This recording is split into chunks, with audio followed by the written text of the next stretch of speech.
I truly pray all is well with you and your families.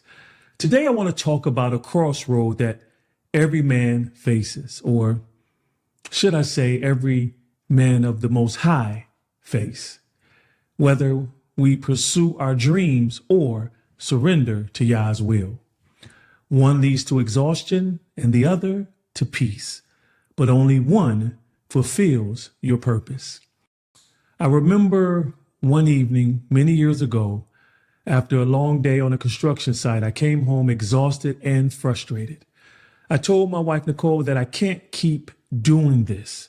Yah's given me too many gifts to let them go to waste, working 12-hour days, laying tile and marble.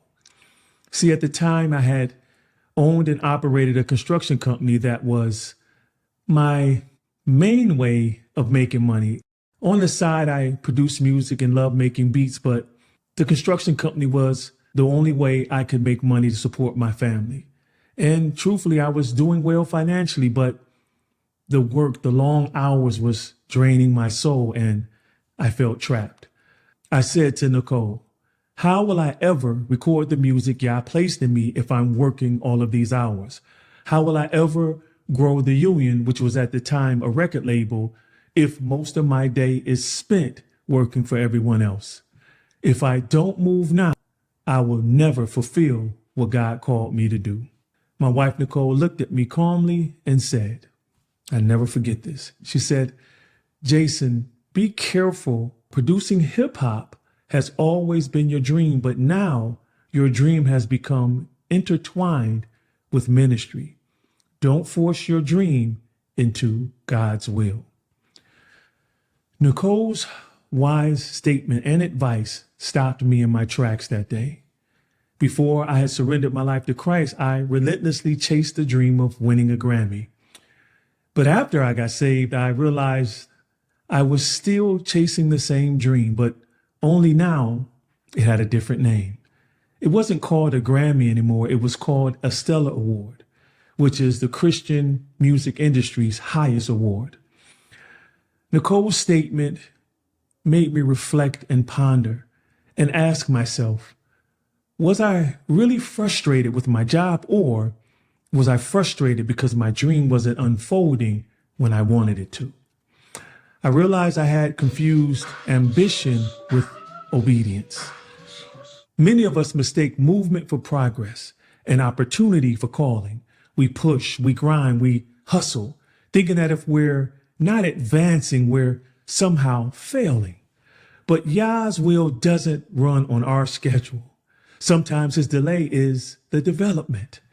Isaiah chapter 55, verse 8 reminds us that Yah's thoughts are not our thoughts. His ways are not our ways. And Proverbs chapter 3, verse 5 tells us that we are not to lean on our own understanding, but acknowledge him, the Most High, in all of our ways, and he will direct our path.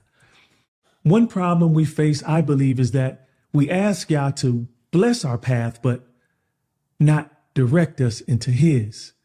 I've learned this the hard way. Many people, including ministers, get frustrated by simply waiting on Yah's timing. And when the doors don't open fast enough, they force them to open. But forced doors rarely lead to, or doors that are forced open rarely lead to the Most High's perfect will for our lives. And here's something I've come to understand, men. Yah will never give you a responsibility without also giving you the resources to fulfill it. So if you don't have what you need right now, it's simply not time yet. I used to believe that real ministry meant quitting my job and doing God's work full time. But ministry isn't a position. It's service to the Most High. Full-time ministry isn't about leaving your job. It's about living out your calling while doing your job. Paul made tents to fund his ministry or his mission.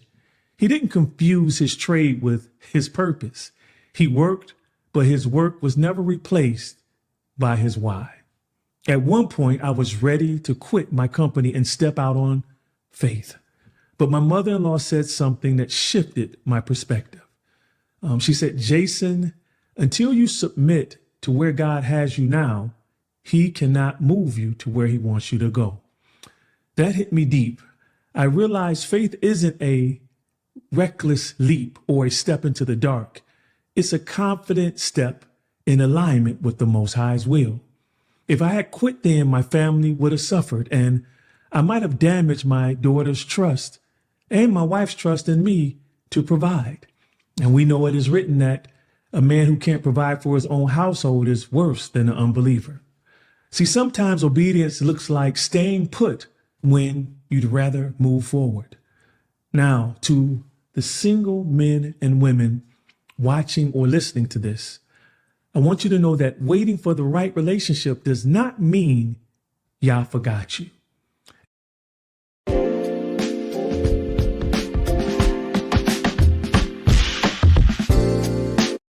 I want you to know that waiting for the right relationship does not mean Yah forgot you. As I told B. Simone during our viral interview, just because she's hidden doesn't mean she's not valuable. People only put valuable things in the safe. So my sisters and my spiritual daughters, stop worrying about when Yah will send you a husband. And to my brothers and my spiritual sons, don't lose hope while you're searching for your wife. Proverbs 18:22 says, he who finds a wife finds a good thing and obtains favor from Adonai.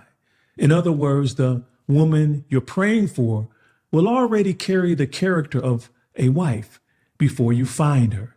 Scripture doesn't say he who finds a woman or he who finds a girlfriend, but he who finds a wife. That means she's already walking in her purpose with purity and preparation. So my brothers and my spiritual sons, your focus should be on becoming and not chasing. If Yah the Most High hasn't opened the door yet, it's because he's still shaping you both, you and the woman who will be your wife, for the kind of love that will reflect his glory. But please, my brothers, do not swerve on what I'm saying, though. You still need to search for her, but don't let it consume you in such a way that you lose yourself in pursuing her. Lastly, always remember that, what did I write here? Yes, that patience is not a virtue of punishment. It's preparation when it comes to feeling like you're delayed in accomplishing Yah's will for your life. Preparation is crucial. It was a process that I would never want to leapfrog to getting me where I am here today.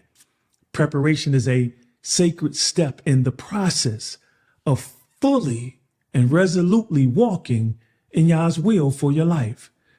It's in this season that Yah strengthens your character, clarifies your motives, purge away the bad ones, and align your desires with his will.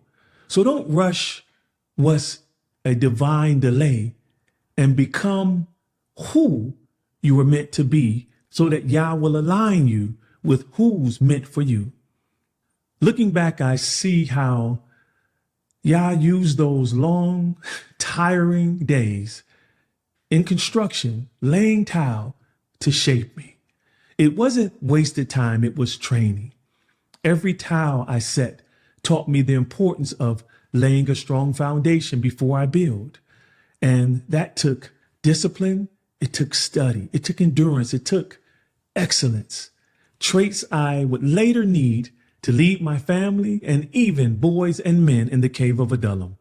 Sometimes Yah hides your purpose inside a place you'd rather leave. But that's where he forms the character necessary for the calling. It reminds me of Joseph and all that he had went through, being sold by his brothers into slavery, then being accused by Potiphar's wife, the man he was serving in Egypt. She accused Joseph of trying to rape her, then being thrown in prison for something he didn't do. All of this was meant to develop his character, his endurance, his integrity, his devotion to Yah, so that when Yah placed him in position to lead Egypt, he would not do it for himself. So now when I talk to the younger men or grown age men or ministers who feel stuck.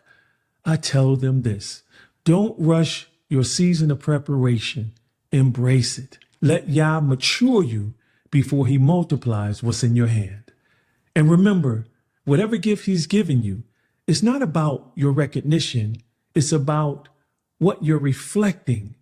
For it is written, and I'm glad I remembered that, it is written that, so all of us shall reflect the glory of the Lord. And the Lord makes us more and more like him as we are changed into his glorious image. Yahuwah wants his image of his son, Yahushua, seen through our lives. Whether you're laying towel, teaching kids, or leading a movement, do it all as unto Yahuwah. As always, my brothers, and even my sisters who may be watching this, I hope this video encouraged you. If you want to be notified when I upload another one, hit that subscribe button and turn on notifications.